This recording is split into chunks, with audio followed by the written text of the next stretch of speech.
So again, the browser defaults to assuming that the image is going to be the full width of the viewport or browser. So let me zoom out here so we can get the right size. Okay, so for demonstration purposes, let's say that we want to figure out a way so that if the browser is 500 pixels or smaller, the image will stretch all the way across the screen, whatever size it is.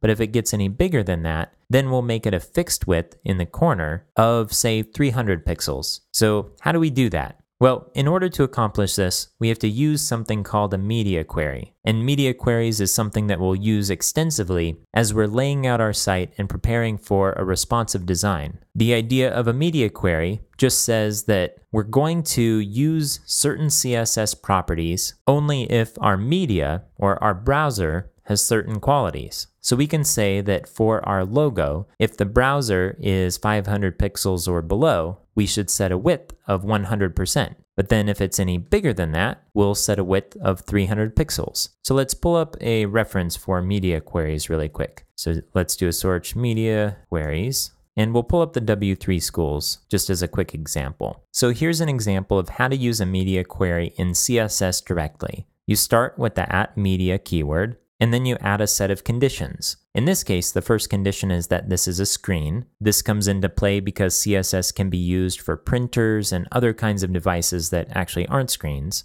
And the browser is 300 pixels wide or smaller. That is, it has a max width of 300 pixels. And then if this resulted in true, that is, the browser was smaller than 300 pixels, then this CSS would kick in. Otherwise, it wouldn't. Now, here in our image, we're not going to use any CSS properties, but we will use the same syntax for media queries.